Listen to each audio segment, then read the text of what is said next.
makes you view every day differently. So ngayon dito po sa natin sa meeting natin, pwede po tayong ah, yung mag-react. Pwede po kayong mag-heart diyan kung mga may ina-agree po kayo dun sa mga pangangaral po natin. Ayan, so and you are free po to react. Ayan, para naman makita po natin na andyan pa kayo at hindi po kayo kumakain, natutulog, o kung ano-ano pa man. Ayan, so sige po, pray muna po tayo ulit. Let's pray. Aming Ama, Diyos na buhay, nagpapasalamat kami, Panginoon, sa araw na to na binigay niyo po sa amin. Bagamat meron pong mga ulan o bagyo ang nararanasan po namin. Pero thank you, Lord God, dahil alam po namin na kayo po ay sumasa amin at pinoproteksyonan mo kami. Kaya Lord, dalangin ko nga po na sa gabing ito, Panginoon, ikaw po yung mag-lead at ikaw po yung magpala, Panginoon, sa lahat po ng mga nakikinig. And I pray, Panginoon, Lord God, na magkaroon po ng impact, Panginoon, sa bawat isa ang mensahe po, Panginoon, na mapapakinggan namin. Holy Spirit, i-unite niyo po kami at tulungan niyo po kami, Panginoon, sa pag-unawa po ng iyong mga salita at tulungan mo po kami, Panginoon, na tumibay sa aming pananampalataya at paniniwala sa iyo. And I pray, Lord, na hindi lamang ito, Panginoon, na dumaan sa aming mga tenga, kundi po ito po, Lord God, ay tumimo sa aming mga puso. Kaya thank you so much, Lord God. Pagpalain mo po yung mga matatagal na po, Panginoon, dito po sa OBS. At ganun din po ang mga bago po naming kasama ngayon. Dalangin ko na magkaroon po sila ng faith, Panginoon, na nanggagaling sa iyo. At ibinibigay na nga po namin sa iyo ang pinakamataas na puri pa. Salamat sa pangalan ni Jesus. Amen and amen. Ayan, sa Tagalog po, ang ibig sabihin po niyan, itong paraan, 'di ba, na ginagawa ng pananampalataya sa iyo kaya nagiging iba ka sa iba. 'Di ba? Kasi alam nyo, tayo po kasi meron tayong iba't ibang mga perspektibo sa buhay. May iba't iba tayong pananaw and ito po ay nakasalalay sa kung ano po kasi yung pinapanampalatayanan natin. Kung ano yung pinapaniwalaan natin. Halimbawa, ikaw ay naniniwala, 'di ba, na ikaw ay wala ng pag-asa, yung buhay mo papunta na talaga doon sa walang pag-asa, 'di ba? Pero kung halimbawa, ikaw ay naniniwala na meron kang pag-asa sa buhay, kaya mo ang lahat ng bagay sa pamamagitan ni Jesus, ganun ang patutunguhan mo. Kaya ngayong gabi na to, titingnan natin ano nga ba ang lamang ng mga taong may faith kay Lord o naniniwala kay Lord sa ibang mga tao. Noong 2020 po, 2020, 'di ba, pandemic 'yon, nauso ang COVID-19. Meron po kaming preaching o meron kaming kataga sa church na ang sinasabi namin, lamang ang may alam. Kasi nung time na 'yon, alam namin na yung COVID-19, meron pa rin siyang gamot. Although sinasabi ng balita na wala daw gamot yung COVID-19. Sinasabi daw ng balita na nakakamatay yung COVID-19, 'di ba? Yung COVID at posibleng dumami ang mga tao na mamatay dahil doon. Pero dahil nga marami kaming mga nire-research, tas alam pa namin yung salita ng Diyos, nakabuo kami ng kataga na lamang ang may alam. Na dahil nga po alam namin during that time na yung COVID, hindi siya terminal disease, hindi siya nakakamatay, may gamot sa kanya, at kay Jesus may pag-asa, at nanggagamot si Jesus. Nung time po na yon, hindi po kami talagang nagpatakot, 'di ba? Kasi alam namin kung ano yung katotohanan. Yung katotohanan na hindi ka dapat matakot sa sakit na 'yan kasi si Jesus nagpapagaling siya at posible at lagi siyang nagpoprotekta laban sa mga virus o mga sakit na 'yan. Kaya parang ganun din yung mensahe na maririnig natin ngayong gabi na ito. Na kapag may faith ka kay Lord, ano yung lamang mo? Okay? Kaya sa introduction po natin, ang sabi po dito, faith is a powerful force that can profoundly transform your perspective on everyday life. Sabi, it's more than a set of beliefs, it's a lens through which you can view the world, bringing deeper meaning and understanding to every moment. Na kapag ikaw nga kasi, alam mo ang pinapanampalatayanan mo, meron kang pananampalataya, naapektuhan nun yung pananaw mo sa buhay. Naapektuhan nun yung emosyon mo, yung yung pag-iisip mo, kaya napakahalaga ng pananampalataya. And sabi nga dito, if you walk in faith, your daily experiences can be full of hope and inspiration. 'Di ba? Na magiging puno ka ng pag-asa at panay ka inspirasyon kapag may faith ka, lalong-lalo na sa Diyos, 'di ba? And sabi nga po, faith can profoundly change your outlook on life for the better. Na noon, nung hindi ka pa naniniwala kay Jesus, 'di ba, negative ka. Kagaya nga po nung sinasabi ni Sister Edna, 'di ba, yung sagot niya kanina, na nung naniwala na siya kay Jesus, ang lamang niya na Sa ibang mga tao, hindi na siya mapag-alala, hindi na siya mapag-worry. Lord, anong kakainin namin? Lord, anong dadamitin namin? Kasi marunong na si Tita Edna na humiling sa Diyos. Marunong na siyang mag-pray, marunong na siya mag-worship, and alam niya sa sarili niya na kung may pangangailangan man sila, ibibigay ng Diyos yun. Kaya tingnan niyo, di ba? Tingnan niyo yung diferensya na noon, mapag-alala siya, di ba? Pero nung meron na siyang Jesus, alam niya na hindi siya pababayaan, di ba, ni Jesus. So, ganun din sa buhay natin. Meron na tayong advantage, 'di ba? Meron nang nagbago sa mga buhay natin. Kaya dito, here are 7 ways faith makes you every day differently than you would be able to if you didn't have faith. Kaya meron dito 7 na dapat nating tandaan na nagbago, 'di ba? Lumamang sa mga buhay natin. Una, faith gives you a sense of purpose. Alam niyo ba yon? Na dahil may pananampalataya ka na ngayon sa Panginoon, may faith ka na kay Lord ngayon, yung buhay mo may sense of purpose na. Hindi ka na basta-basta namumuhay lang na parang halimbawa ipis, di ba? Andyan ngayon, bukas baka patay na, di ba? Andyan ngayon, pero bukas baka matapakan na, di ba? Hindi tayo kagaya ng mga langaw o ng mga insekto dyan, di ba? Nadadapo-dapo kung saan lang, and come what may kung ano yung mangyayari. Kasi bakit? Dahil lang Diyos, nagbigay siya ng purpose sa buhay natin. Alam mo na ngayon kung ano yung layunin. Bakit ka nabubuhay? What am I living for? Bakit ka gumigising ngayong umaga na to? Kaya sabi nga dyan, one of the most significant ways faith changes your daily perspective is by giving you a clear sense of purpose. Instead of feeling like you're drifting aimlessly, when you have faith, you find meaning and fulfillment by living with purpose. Diba? May sumagot niyan kanina na nagkakaroon na daw ng meaning yung buhay niya since dumating na sa kanya, since tinanggap niya na si Jesus. And tama yun, di ba? Na kapag si Jesus nasa puso natin, hindi lang tayo pumupunta kung san-san aimlessly. Di ba? Nasunod ka lang sa agos ng buhay, sunod ka lang sa mga kaklase mo, sunod ka lang sa mga katrabaho mo, di ba? Ngayon, alam mo na bakit ka dyan nilagay ng Panginoon, bakit yan ang pamilya mo? Bakit yan ang trabaho mo? Ba't dyan ka sa school na nag-aaral? Ba't dyan ka sa school na yan nag-aaral? So alam mo na, di ba? Kasi may plano at may purpose sa'yo si Lord. And alam nyo, dati ako rin, ganun ako. Akala ko ang buhay, pupunta lang sa school, mag-aaral, tas gagala sa festival, lilibutin yung festival na yun hanggang mapagod, tapos uwi ng bahay, di ba? Hugas ng plato, tulog, ganun lang. Pero nung tinanggap ko si Jesus, nalaman ko na ay may plano pala siya sa akin, ay may pagkatawag pala siya sa akin. And yun ang prayer ko ngayong gabi, 'di ba? Na bawat isa sa atin, malaman natin yung purpose, bakit ba tayo nabubuhay? 'Di ba? Nabubuhay ka lang ba para mag-aral, para magjowa, para mag-asawa, para magtrabaho, 'di ba? Alam mo na kapag ikaw na kay Jesus ka, may purpose ka, may calling ka. Kaya sabi nga ng Jeremiah 29:11, alam ko kung paano ko tutuparin ang mga plano ko para sa kabutihan nyo at hindi sa kasamaan nyo at plano para bigyan kayo ng pag-asa na magkaroon kayo ng mabuting kinabukasan, di ba? So diyan pa lang sa verse na yan, sinasabi na ng Bible, 'di ba? Na may plano siya sa atin. Kaya kung nandiyan ka pa, kung nakikinig ka, i-type mo sa message box, may plano siya sa akin. Ayan. So, maniwala tayo na may plano ang Diyos sa atin. And sabi nga, this verse reassures you that God has a specific purpose and positive plan for your life. Sabi, knowing that can give you the confidence and motivation you need to live each day well.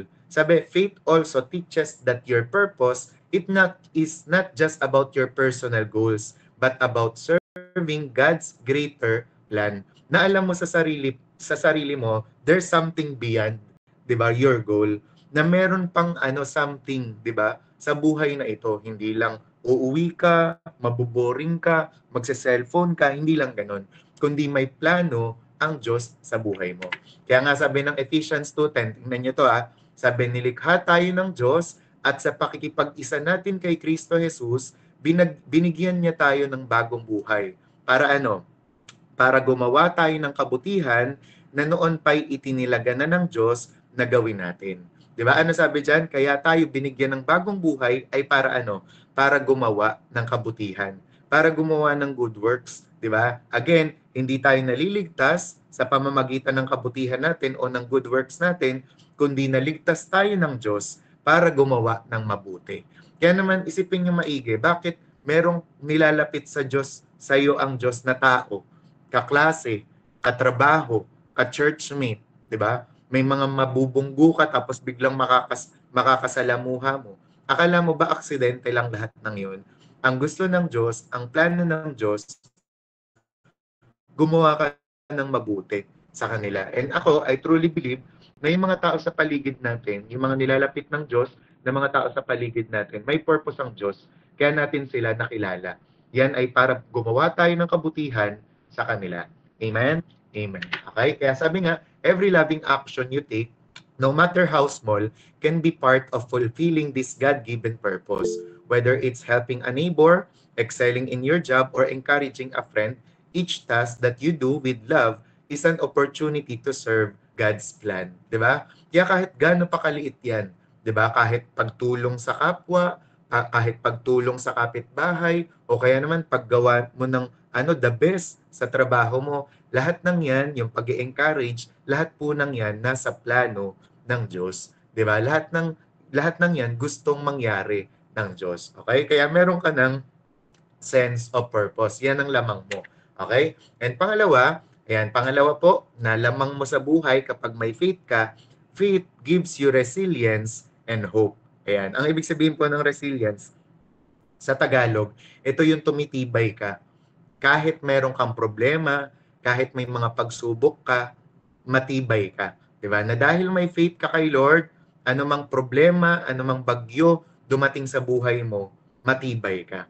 Diba? Hindi ka sumusuko agad, hindi ka nag-give up agad kasi alam mong may Diyos na tutulong sa iyo. Amen? And lagi kang merong pag-asa. Kaya sabi nga dito, faith provides resilience and hope, especially in hard times. Alam mo lamang mo, sa ibang mga tao, di ba, ikaw ay matibay kahit may mga mahirap ka pang pagsubok. When you trust that God is with you in every challenging situation and that your suffering has a purpose, you can draw strength from your faith. Di ba? Na kung alam mo na si Lord, sinasamahan ka kahit nasa pagsubok ka pa, magkakaroon ka pa rin ng kalakasan. Ika nga, di ba, sabi ng kanta, kasama natin ng Diyos, di ba? Hindi ako mangangamba, hindi ako mababalisa, kasama natin ng Diyos. Hindi ako matatakot, hindi ako malulungkot, kasama natin ng Diyos. Ano sabi doon? Dumaan man ako sa ilog, di ako malulunod. Dumaan man ako sa apoy, hindi ako masusunog. Bakit? Kasama natin ang Diyos. Kaya nga sabi ng Isaiah 40:31, ngunit ang mga nagtitiwala sa Panginoon ay muling magkakaroon ng lakas. Hallelujah. Lilipad sila na gaya ng isang agila, tumakbo man sila ay hindi sila mapapagod. Sabi, lumakad man sila ay hindi sila manghihina. 'Di ba? Hindi tayo manghihina. 'Di ba? Kahit may mga problema, kahit makaranas man tayo ng mga hardship, hindi tayo manghihina. Hindi tayo mapapagod, hindi tayo susuko. Bakit? Kasi palalakasin tayo ng Panginoon. Magkakaroon tayo ng bagong lakas. Kaya sa lahat po ng mga may pagsubok, I decree and declare right now na habang pinapakinggan nyo to, magkakaroon kayo ng panibagong lakas in Jesus' name. Kaya nga nakakatuwa rin kahapon, nung nag-worship po kami sa Worship Explosion, mararamdaman mo talaga may bagong kalakasan na sinusupply si Lord. Kasi yung halos talagang lahat kami, ang saya namin, lahat kami parang feeling namin, gusto pa namin na 'di ba, may gawin, 'di ba? Kasi nagpapalakas talaga ang Panginoon. And sabi nga, this promise of renewed strength and endurance empowers you to persevere through difficulties. Sabi, knowing that God is your source of strength allows you to confront challenges with a hopeful heart. Kaya naman kapag ikaw, hinaharap mo ngayon yung pagsubok mo na yan, anumang pagsubok yan, sa pera man, sa health man, sa family man, sa trabaho man o pag-aaral man, di ba? Meron kang hopeful heart. Meron kang puso na laging umaasa na kaya ko to. Di ba? Magkaroon man kayo ng quiz, exam, di ba? Magkaroon man kayo ng problema sa pamilya, yung puso na yan, umaasa yan na kaya ko to. Di ba? Kaya ko tong harapin sa tulong ng Diyos. Di ba? Yan ang lamang mo kapag may faith ka. And sabi nga, instead of feeling overwhelmed by adversity, you can trust that each struggle is an opportunity for growth and that God will give you the strength you need to overcome it. Kasi alam niyo po, ang Diyos, isa sa mga katangian niya, inaalam niya yung pagsubok, 'di ba? Para lumakas tayo, Pero at the same time, nagbibigay din siya ng lakas para harapin natin yung mga pagsubok na yon. Naalala niyo yung sinasabi ng Diyos sa 1 Corinthians na si Lord hindi siya magbibigay ng mga trials, ng mga testings na walang sagot, nang walang kaakibat na lakas para mapagtagumpayan mo yon. Lagi siyang nagbibigay. Kaya for example, ikaw, haharap ka sa exam, asahan mo na si Lord magbibigay ng wisdom. 'Di ba? Haharap ka sa problema na halimbawa, wala ka ngayon, asahan mo na si Lord magpo-provide siya. Yung mga bills dumating ngayon, 'di ba? Meralco bill, Maynilad bill, house rent, 'di ba? Renta sa bahay, asahan mo na siya ang bahala doon. 'Di ba? Kasi si Lord habang buhay siya, siya ang bahala sa iyo. God will provide. Amen. 'Di ba? Kaya sabi mo nga i-type mo ang Diyos ang bahala. Type mo sa message box ang Diyos ang bahala. Okay? Kaya sabi nga, the Bible also reminds you that suffering can lead to personal growth and character development. Na ang mga suffering natin, alam nyo, tatandaan nyo, hindi lang yan basta-basta dumadating para pahirapan tayo. 'Di ba? Kundi dumadating yan para i-mold tayo, para i-mold yung mga character natin. Halimbawa, dumating ka sa punto ng pagsubok na parang feeling mo wala kang kaibigan. Yung pala, ipaparealize kasi sa'yo ni Lord na siya yung talagang pinakakaibigan mo. Siya yung Diyos, siya yung best friend mo. 'Di ba? Siya yung, halimbawa, iniwan ka ng mga kaibigan mo, kasi ipaparealize pala sa iyo ng Diyos na siya yung kaibigan na kahit kailan hindi ka iiwan, hindi ka pababayaan. Anumang sitwasyon ng buhay mo, anong circumstansya meron ka, parang perfect ka man o parang may failure ka man, andyan pa rin siya. Hindi ka niya iiwan tsaka pababayaan. On your victories, on your successes, and even your failures, andyan si Lord sa buhay mo. Kaya sabi nga ng Romans 5:3-5, at nagagalak din tayo kahit na dumaranas tayo ng mga paghihirap. Bakit? Dahil natututo tayong magtiis. Sabi nga, alam natin na ang pagtitiis ay nagpapabuti sa ating pagkatao. At kung mabuti ang ating pagkatao, may pag-asa tayo na makakabahagi tayo sa kadakilaan ng Diyos. Verse 5, at hindi tayo mabibigo sa ating pag-asa dahil ipinadama ng Diyos sa atin ang kanyang pagmamahal sa pamamagitan ng banal na spirito na ibinigay niya sa atin. Kaya alam niyo po, ang mga pagsubok na yan, may kaakibat na tulong ang Diyos diyan. Kaya nga, di ba, nalulungkot tayo doon sa mga magulang na ayaw nilang pahirapan yung mga anak nila. Bakit? Kasi later on, pag tumanda na yung mga anak nila at nasanay sa panay sarap, di ba, konting paghihirap lang, give up na. Pero yung mga magulang, 'di ba, na tinrain talaga nila yung magulang nila, o matuto kang maglaba, matuto kang maghugas ng plato, matuto kang magbanat ng buto, matuto kang dumiskarte sa buhay.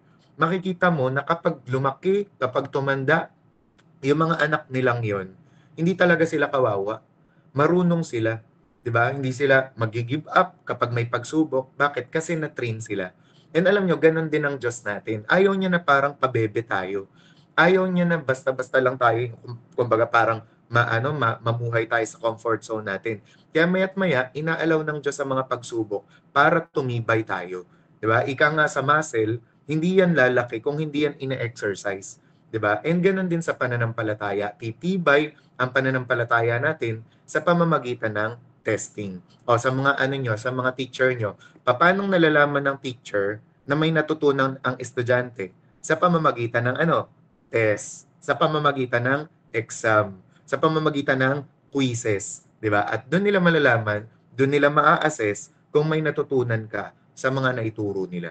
Kaya ganun din si Lord, 'di ba? Minsan may mga testing pero kaya 'yan in Jesus name. Okay? Sabi mo, i-type mo, kaya 'yan in Jesus name. Okay? Sabi, this passage highlights that enduring hardships can strengthen your character and deepen your hope in God's promises. Sabi, faith also assures you that God is always with you even in the most challenging circumstances you go through. Kaya kahit sa pinakamahirap na sitwasyon, andun si Lord. 'Di ba? Nandun siya, kasama mo siya. 'Di ba? Sa mga sarap ng buhay, andun siya, nakikirejoice siya sa iyo. 'Di ba? Pero sa mga hirap din ng buhay, andun siya. 'Di ba? Kinakasama ka niya. Okay? Kaya sabi nga ng Psalm 24, 'di ba? It says that God's presence is a constant source of protection and guidance. Even though I walk through the darkest valley, I will fear no evil. For you are with me, your rod and your staff, they comfort me. 'Di ba? Na kahit daw, 'di ba, sa libis ng kamatayan, hindi siya matatakot. Bakit? Kasi kasama niya ang Diyos. Kaya sana po, ganun din po tayo. And sabi nga, by embracing resilience and hope, you can face life's challenges with confidence, trusting that God will give you whatever you need day by day. Kaya naman, 'di ba, kapag ikaw ay in-embrace mo, 'di ba, yung sinasabi ng Diyos, yung katatagan ng Diyos, kaya mong magtiwala sa kanya na ibibigay ng Diyos lahat ng kailangan mo araw-araw. Okay? So, ayan ang lamang mo. Pangatlo, faith helps you notice and appreciate God's blessing in your life. 'Di ba? Na ano ang lamang mo kapag Christian ka, kapag may faith ka kay Lord, kung yung iba, masyado silang parang bombarded ng lungkot, hindi sila thankful, ikaw naman, ang lamang mo, dahil nga may faith ka kay Lord, masyado kang grateful sa buhay. 'Di ba? Konting bagay lang, konting blessing lang, na-appreciate mo agad. And alam nyo, ang mga taong appreciative, ang mga taong thankful, sila ang taong mga masasaya talaga sa buhay. Pero yung mga taong reklamo ng reklamo, yung mga taong meron na nga pero nagrereklamo pa rin, 'di ba? Yung sa sambakol pa rin ang muka kahit may blessing na, sila ang yung mga hindi masasaya sa buhay, 'di ba? Yung kahit meron na nga silang ganito, 'di ba? Titingnan pa rin yung iba. Meron na silang Samsung pero hindi pa rin sila masaya kasi wala silang iPhone. Meron na nga silang Sony, 'di ba? Pero hindi hindi sila masaya kasi wala silang Aiwa. Wow, ano yung Aiwa? Yeah, wala silang yun kasi yung tatak ng TV, Aiwa. yung TV sa church, 'di ba? So, kaya dapat na appreciate natin yung mga bagay-bagay. And sabi nga dito, faith shifts your focus away from what you lack and toward the blessings God is constantly pouring into your life. And sabi nga, developing an attitude of gratitude can change your outlook, inspiring you to recognize and be thankful for God's gifts to you. And yun, alam nyo, yan ang dapat na ma-practice natin, lalong-lalo na ng generation na to, na minsan tayo nagiging unthankful and ungrateful tayo because of what we see in others, di ba? Yung kumbaga sa blessing ng iba, minsan hindi tayo nakakapagpasalamat. Di ba? Minsan, di ba, pag nagpunta tayo sa Tagaytay, popost natin, ay praise God, nakapunta kami sa Tagaytay. Pero nung nag-post yung kaklase mo, nagpunta siya sa Baguio, nalungkot ka na. Di ba? Bakit? Kasi, ay, mas malamig doon sa Baguio, mas mukhang maganda. Wala na, nainggit ka na. Di ba? Hindi ka na naging thankful. Pero kung totoo blessing na nga yun, na nakapunta ka sa Tagaytay. Nagets niyo yun? 'Di ba? Meron kang yun nga, meron kang TV 32 inches. Pero dahil nakita mo yung kapitbahay may 36 inches, nalungkot ka na. Bakit? Kasi mas malaki yung sa kanila. Naintindihan? 'Di ba? Yung ilong mo, nung una, na-appreciate mo naman yung ilong mo kasi nakakahinga ka. Pero nung nakita mo yung ilong ng iba, mas matangos, 'di ba? Mas patulis, hindi ka naging thankful doon sa ilong mo. 'Di ba? Talaga namang hinamak-hamak mo na yung ilong mo. 'Di ba? Na which is nung una naman, hindi mo naman napapansin yung ilong mo. Kaya dapat maging thankful tayo sa lahat ng mga bagay. Naintindihan?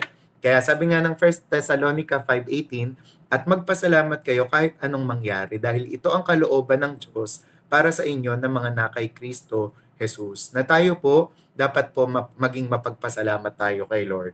'Di ba? Na yung kunwari yung natin, yung mga bagay-bagay na binibigay sa atin ng Diyos, yung mga pinapa-experience, ipagpasalamat natin yan kay Lord. Amen? Ano mang meron ka, pagpasalamat mo yun kay Lord. Kaya i-type mo, thank you Lord. Type mo ngayon, kung mapagpasalamat ka, thank you Lord.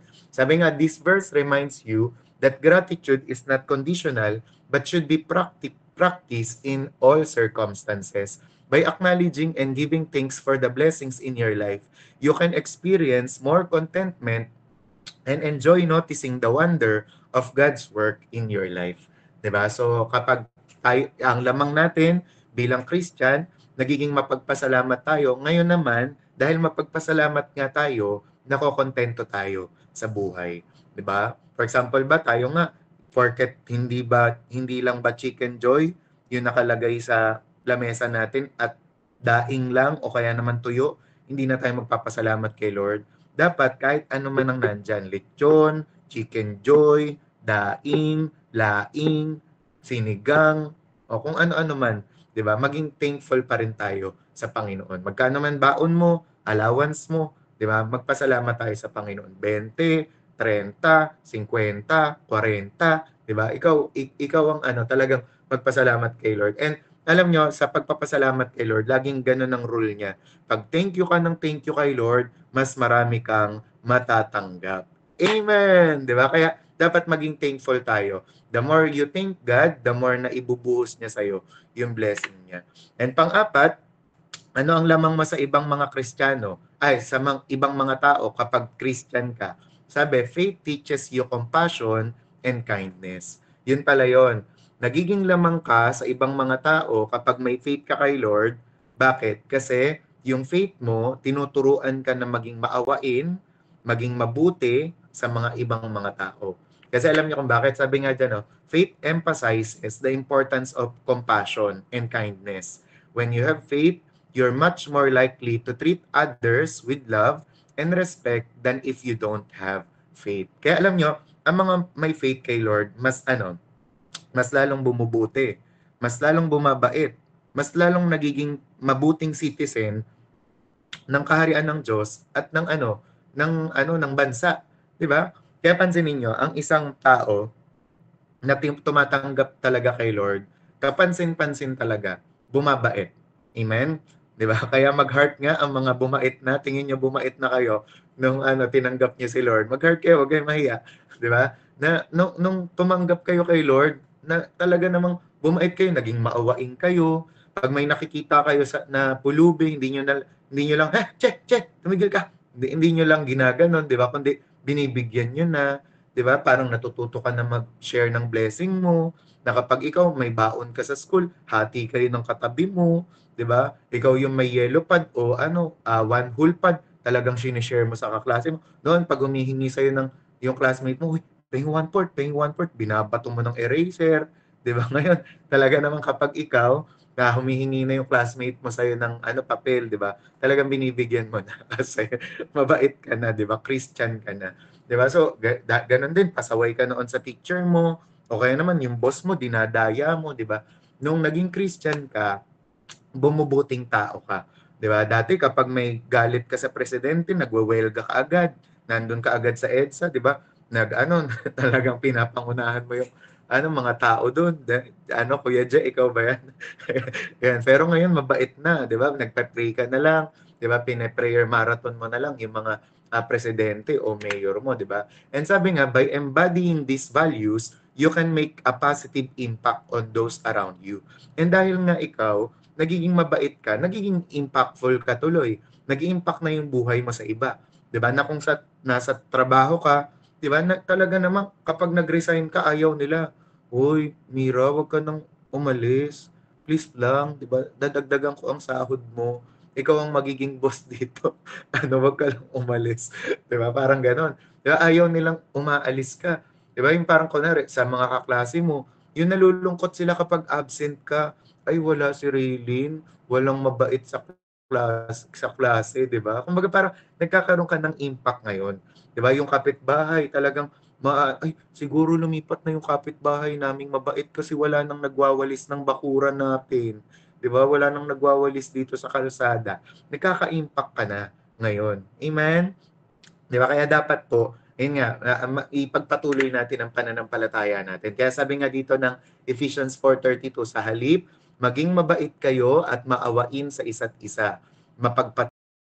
Magpatawad kayo sa isa't isa gaya ng pagpapatawad ng Diyos sa inyo dahil kay Kristo. O di ba? Na dahil nga yan ang tinuturo ng Bible, yan ang tinuturo ng faith natin, bumabait tuloy tayo ngayon. Okay? Kaya sabihin mo nga, i-type mo sa message, bumabait na ako. In Jesus' name. Sabi niyo, bumabait na ako. And by faith, di ba? Sabi nga, practicing compassionate kindness intentionally allows you to reflect God's love to others, creating a ripple effect of positivity. Acts of kindness can transform your relationships for the better and build a supportive and loving community. And tsaka alam nyo, nakakatuwa kasi yan kapag tayo, dahil nga Christian tayo, di ba bumabait na tayo. Ngayon, nagkakaroon yan ng impact sa pamilya natin. 'Di ba? Napapansin na yan ng kunwari, asawa mo pa lang, 'di ba? Uy, nakakatuwa naman yung asawa ko, bumabait na, nagiging sweet na, pinagtitimplahan na ako ng kape, 'di ba? Nagkakaroon ka na ngayon ng impact sa pamilya, 'di ba? Uy, ang galing yung nanay namin, Christian na, hindi na dumadakdak, 'di ba? Hindi na umaano yung hindi na maingay sa bahay, 'di ba? Pinagpe-pray na lang kami, 'di ba? Kaya nagkakaroon ka tuloy ngayon ng impact, 'di ba? Sa pamilya mo, sa community. Uy, yung bahay na to hindi na maingay, hindi na nagsisigawan. Ah, kaya pala Christian na kasi, nagsisimba na, 'di ba? Kaya gano'n. Halimbawa, yung pamilya niyo, 'di ba, o yung bahay niyo, kilalang maingay do'n sa street niyo, 'di ba? Magugulat yung street niyo ngayon kapag ang ingay niyo sa worship na o kaya dahil nagpe-pray na kayo, 'di ba, nagha-hallelujah na kayo. Pero yung halimbawa, ang ingay dahil nga nagmumurahan, nag-aawayan, eh iba na 'yon. Kaya maganda, 'di ba, nagiging Christian tayo sa bahay natin para nang sa gayon ay yun, kumalat ang kabaitan. Okay? And panglima, faith empowers you to pursue forgiveness. Ayan, kapag tayo po ay Christian na, may faith po tayo, ayan, nagiging mapagpatawad tayo. Okay? Kasi sabi nga dito, faith teaches the importance of forgiveness, both in forgiving others and seeking forgiveness for yourself. This helps you release grudges and move forward with a lighter heart, improving your well-being. And sabi nga daw nila, di ba, ang taong mga Kristiyano, ang taong may pananampalataya at mapagpatawad, magaan ang kalooban. Bakit? Kasi walang mga kagalit, di ba, pinapatawad ang mga kaaway, 'di ba? So dapat ganun po tayo. 'Yan ang lamang mo sa ibang mga tao na nung naging Christian ka, naging mapagpatawad ka tuloy ngayon.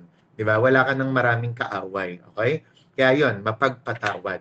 Kaya sabi nga ng Colossians 3:13, magpasensyahan kayo sa isa't isa at magpatawaran kayo kung may hinanakit kayo kanino man dahil pinatawad din kayo ng Panginoon. Ano ang lamang mo sa iba? Na dahil ikaw may faith ka, mapagpatawad ka. Kaya i-type mo ulit, mapagpatawad ako. Okay? Sabi nga, by practicing forgiveness, you can let go of past pain and focus on the present. This act of letting go frees you from the burden of resentment and opens your heart to love and reconciliation. Na dahil may faith ka ngayon, hindi ka yung maaatakihin sa puso dahil may mga kagalit ka. Dahil mapagpatawad ka na dahil Christian ka eh. 'Di ba? Maayos ang puso mo ngayon. 'Di ba? Wala kang iniiwasan. Ang sarap kaya po sa pakiramdam nun, 'di ba? Yung parang pag mapagpatawad ka tapos ayaw mo ng kagalit, 'di ba? Pwede kang pumunta sa festival nang walang iniiwasan. Hindi yung kada punta mo sa festival, Lord, sana hindi ko po makita yung ano ko doon, yung kaklase ko sa Pixie Forest. 'Di ba? Yung parang gusto mo mag-Pixie Forest, tuloy ngayon, ano, pag nakita mo yung classmate mo doon, eh, wag na tayo mag-Pixie Forest, doon na lang tayo sa Excite, 'di ba? Yung nawawalan ka ng kaligayahan kasi dahil nga iwas ka, may kagalit ka dito. Kunwari, doon sa ano sa section nyo, may kagalit ka o kaya doon sa kabilang room, 'di ba? Hindi ka dadaan doon sa ano sa corridor nila, 'di ba? Para makaiwas lang, 'di ba? Kasi nga po may galit. Pero kapag ikaw Christian ka at mapagpatawad ka, wala kang iiwasan. Masaya ka lang, 'di ba? Nakangiti ka lang palagi, okay? Gumaganda ka, pumupogi ka, 'di ba? Dahil mapagpatawad ka. And when you forgive, you mirror God's grace and mercy, building healthier and more meaningful relationships in your life. Forgiveness is a continuous process. Ika nga, di ba, sa Matthew 18:21 to 22, sabi ni lumapit si Pedro kay Jesus at nagtanong, Panginoon, ilang beses ko po bang patatawarin ang kapatid na laging nagkakasala sa akin? 7 beses po ba? Sumagot si Jesus, hindi lang 7 beses, kundi 77 na beses. 77 beses. Ibig sabihin nito, ang tinuturo ni Lord na forgiveness, araw-araw, continuous. 'Di ba? Type nyo nga unlimited. Ayan. Sabihin nyo unlimited. Yan po dapat ang pagpapatawad na ginagawa natin. And next naman, faith motivates you to look beyond yourself to serve others. Ano ang lamang mo sa iba? Nagiging mapaglingkod ka. Nagiging servant ka ngayon ni Lord. Bakit? Kasi faith encourages you to focus on serving others rather than seeking personal glory. This perspective shifts your priorities from self-centered ambitions to generous acts of service. enriching your life along with the lives of the people you serve. Hindi ka tuloy ngayon focus sa sarili mo, kundi sa iba na rin. Kaya nga mapapansin mo, ang mga Kristiyano, ang mga may faith kay Lord, mapaglingkod yan. 'Di ba? Yung kunwari, ako na po, pag may nakitang matanda tumatawid, 'di ba? Aalalayan 'yan. 'Di ba? Talaga namang hahawakan sa kamay. Ay tara po, itatawid ko na po kayo lolo. 'Di ba? Hindi lang natin nakikita 'yan sa GMRC o napapag-aralan, kundi ang Kristiyano pina-practice yung mga bagay na 'yon. And by serving others, you reflect God's compassion and create a more caring community. Kaya alam niyo na ha, kapag ang teacher nag-utos, hindi yung ma'am naman lagi na lang ako, 'di ba? Gustong-gusto mong maglingkod. Bakit? Kasi Christian ka, may faith ka. Ang kaibahan mo sa iba, yung iba nagrereklamo pag inuutusan. Pero ikaw, gustong-gusto mong maglingkod. Tuwan-tuwa ka na maglingkod. Bakit? Kasi ginagawa mo yon para kay Lord. Kasi sabi nga dito, Philippians 2:3-4, huwag kayong gumawa ng anumang bagay dahil sa makasariling hangarin o sa paghahangad na maitaas ang sarili. Sa halip, magpakumbaba kayo sa isa't isa at ituring na mas mabuti ang iba kaysa sa inyo. Huwag lang ang sarili nyong kapakanan ang isipin nyo, kundi ang kapakanan din ng iba. Kaya sabi nga, this call to humility and service can transform your daily life for the better. By putting other people's needs above your own, you can build stronger relationships and contribute to the well-being of your community. Kaya naman, 'di ba tayo, pag Christian tayo, mapaglingkod tayo. Okay?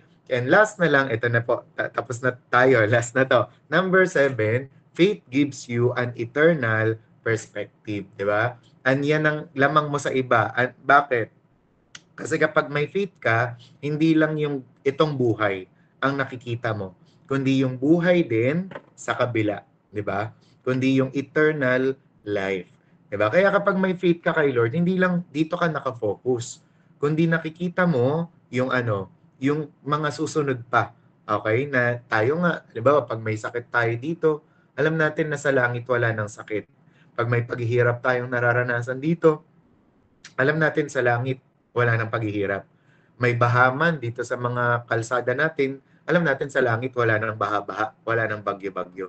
Okay? Kasi yan ang nagagawa ng pananampalataya. Sabi, faith shows you what has eternal value and reminds you that your time on earth is temporary and that your true home is with God in heaven. 'Di ba? Nung mga nakaraan nga, parang nung pakiramdam ko ang hirap-hirap ng mga nangyayari, yung kumbaga may mga pagsubok din ako nararanasan, dun ko na appreciate talaga yung langit. Na naisip ko kasi na Lord, alam ko naman kaya namin tong pagsubok na nararanasan namin kasi alam ko hindi naman to permanent temporary lang to. Dadaan lang to, 'di ba? Kaya nga pinagdadaanan dadaan lang to kasi alam namin na pag natapos na yung buhay dito sa mundo, hindi talaga yung itong lupa, yung bahay namin. May bahay pa kami diyan sa kalangitan. May nag-iintay pa, 'di ba, sa amin na magandang kinabukasan. Kaya tayo hindi tayo manlulumo na Lord, ganito na lang ba yung buhay namin, 'di ba? Kasi bakit? Kapag ikaw may relasyon ka sa Diyos, Diyos mo si Jesus, 'di ba? Alam mo na may another life pa, 'di ba? Hindi ka basta-basta madadown, 'di ba? Kaya nga nakakatuwa kasi kahapon kausap ko si Kuya Alfred. Tapos ang galing kasi napag-usapan namin doon yung politics. Yung nangyayari sa gobyerno ngayon, lalong-lalo na sa Pilipinas. Pinag-uusapan namin yung presidente natin, yung vice president. Tapos kasi tinatanong ko siya kung anong view niya doon. Pero ang galing kasi ang sagot sa akin ni Kuya Alfred that time. Pero alam mo kuya, kahit subok na yan kahit sinong maging presidente dito sa Pilipinas, may makikita talaga silang mali. Hindi talaga aayos ang bansa natin, 'di ba? Na kumbaga parang kasi ang tao naman hindi perpekto Sabi niya, malulutas lang talaga problema natin pag dumating na si Jesus. Parang naisip ko doon, galing praise God. May ganun ng kaisipan si Alfred, 'di ba? Na halimbawa, dito dahil nga 'di ba may mga flaws pa yung mga namumuno sa atin. Kapag yung iba ramdam talaga nila yung kahirapan, yung inflation, 'di ba? Ramdam nila na yung ekonomiya bumababa. Pero pag tayo, may faith tayo kay Lord, hindi tayo nakaasa sa ekonomiya ng mundo, 'di ba? Pag may faith tayo kay Lord, hindi tayo nakaasa sa kung sino yung magiging presidente o mayor kundi inaasahan natin ang Diyos. Diyos ang bahala, di ba? Na kung yung inflation, umano man, di ba? Tamaan man yung Pilipinas o hindi, nakaasa tayo sa Diyos. We know, di ba, that God will provide. Ang Diyos ang bahala sa atin. Di ba? Kasi nakatuon ang puso natin, ang isip natin, dun sa heaven. Di ba? At hindi dito. And tatandaan natin, sabi nga, this eternal perspective influences how you prioritize your time, resources, and energy, helping you to focus on what has lasting significance. Kaya sabi nga ng 2 Corinthians 4:18, di ba? Kaya hindi namin pinapahalagahan ang mga bagay na nakikita sa mundong ito, kundi ang mga bagay na hindi nakikita. Sapagkat ang mga bagay na nakikita ay panandalian lamang, pero ang mga bagay na hindi nakikita ay walang hanggan. Kaya naman, sabi nga, faith helps you to see that it is wise to prioritize spiritual growth and relationship over acquiring material things.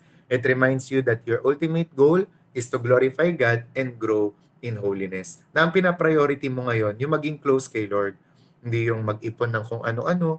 Di ba? Kasi lahat naman ng iipunin natin, alam natin na iiwan natin pagdating ng araw. And sabi nga, by focusing on what truly matters, you can live a life that fulfills God's important purposes for you. Kaya sa ating conclusion, sabi nga po sa conclusion natin, ano daw ang lamang natin? Kapag may faith tayo, sabi, faith profoundly transforms how you view and experience each day. Sabi nga, kapag may faith daw tayo, it gives you a sense of purpose. Alam mo na ngayon kung ano purpose mo, hindi ka naliligaw. It provides resilience and hope. Matibay ka kahit may mga pagsubok ang nararanasan. It helps you notice and appreciate God's blessing in your life. Kapag may pagpapala ka, na-appreciate mo agad, di ba? Nagiging thankful ka. It teaches you compassion and kindness. Mas lalo kang nagiging mabuting tao, di ba? It empowers you to pursue forgiveness. Mas lalo kang nagiging mapagpatawad sa iba, and it motivates you to serve others, and it shows you an eternal perspective. Amen? Kaya ganyan ang lamang nating mga Kristiyano. Yan ang nagiging lamang kapag may pananampalataya ka kay Lord, na nagiging maayos buhay mo, na nagiging masagana ka, 'di ba? Nagiging thankful ka. And alam nyo, kapag ikaw Kristiyano ka, may faith ka kay Lord, hindi ka magiging kawawa. Hindi ka magiging biktima, kundi magiging victorious ka pa. Kaya I encourage every one of us na kung naririnig mo tong boses na to, 'di ba? Have faith in God. Magkaroon ka ng faith kay Lord. Ibigay mo yung buhay mo kay Lord. Ibigay mo yung puso mo kay Lord. Kasi alam mo, pag binigay mo yung puso mo kay Lord, binigay mo yung buhay mo kay Lord, walang-wala kang pagsisisihan. Amen? Diba? Lahat ng mga nagbigay ng buhay kay Lord, lahat ng mga naniwala kay Lord, lahat ng nagkaroon ng faith kay Lord, hindi nagsisi. Kasi ang buhay nila, ang sabi nga sa kanta, paganda ng paganda, pabuti ng pabuti, di ba? Lahat po ng mga magagandang bagay ay idaragdag ng Diyos sa atin. Kaya by choosing to have faith, you can live a life that honors God and reflects His love, a life that truly matters, that you can enjoy to the fullest. So yun lamang po, to God be the glory. Amen. Hallelujah.